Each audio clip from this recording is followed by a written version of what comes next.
আসসালামু আলাইকুম প্রিয় বার্সা ফ্যান্স, প্রিয় কুলার্স। বার্সার একজন ডাইহার্ড ফ্যান হিসেবে এই জিনিসটা আমি অনেক দিন ধরে দেখছি এবং অনেকের কাছে হয়তো শুনতে খারাপ লাগবে, তারপরও বলতে হবে।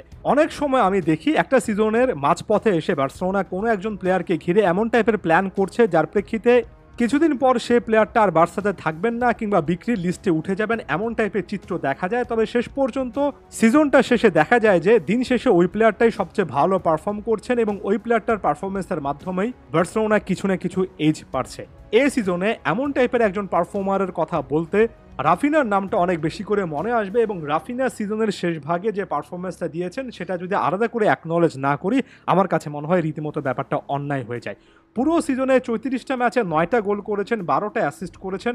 9টা গোল হয়তোবা বড় রকমের কোনো নাম্বার নয়, তবে আপনি যদি ওভারঅল গেম টাইম দেখেন 1777 মিনিট মাঠে ছিলেন এবং 21 গোলে কন্ট্রিবিউট করেছেন। সেই হিসেবে প্রতি 84 মিনিটে একটা করে গোলে কিন্তু ঠিকই কন্ট্রিবিউট করেছেন।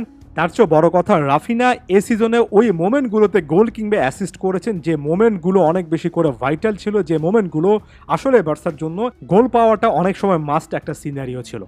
ফেরান তোরেস কেন আছেন আমি সে প্রসঙ্গেও যাচ্ছি না, আমি লেভানডফস্কির সঙ্গে একটা কম্পেয়ার করছি। অবশ্যই লেভানডফস্কি সর্বশেষ ম্যাচও হ্যাটট্রিক করেছেন, সেটার একটা প্রশংসা করতে হবে। তবে হ্যাটট্রিকটা তিনি যদি এই টাইপের ম্যাচে না করতেন, যে টাইপের ম্যাচে জিতলেও বা হারলেও বার্সার জন্য, আমার কাছে তো মনে হয় না যে লা লিগাতে বড় রকমের কোনো একটা সমস্যার জায়গা হয়। কারণ লা লিগাটা অলরেডি রিয়াল মাদ্রিদের যে বেশি পরিমাণের একটা ব্যবধান অলরেডি হয়ে গিয়েছে।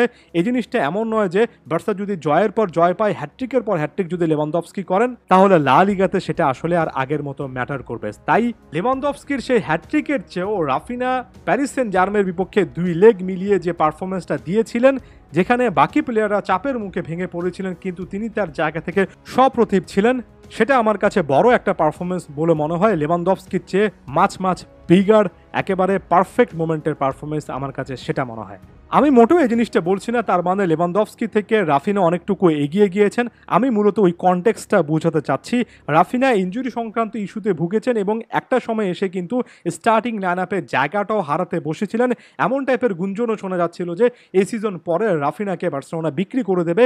একটা প্লেয়ারের মাইন্ডসেট তখন একেবারে নেগেটিভ পর্যায়ে চলে যায়, সেখান থেকে কামব্যাক করা এবং সেখান থেকে গুরুত্বপূর্ণ মোমেন্টে একের পর এক গোল অ্যাসিস্ট করা, এই টাইপের পারফরমেন্সটা প্রমাণ করে যে আপনার মধ্যে একটা কামব্যাক করার মেন্টালিটি আছে এবং চাপের মুখে আপনি বেস্ট একটা ভার্সন আপনার বের করে আনতে পারেন, যেটা বার্সেলোনার অনেক প্লেয়ারের মধ্যে এ সিজনে দেখিনি। চাপের মুখে ভালো খেলা, সেটা কিন্তু রাফিনার মুখে দেখেছি। তাই তিনি বিক্রি হয়ে যাবেন, বিক্রি লিস্টে উঠে যাবেন, এমন টাইপের গুঞ্জনের মাঝে রাফিনা এখন তো অনেকটাই অটোমেটিক চয়েস একজন ফুটবলার হয়ে গিয়েছেন।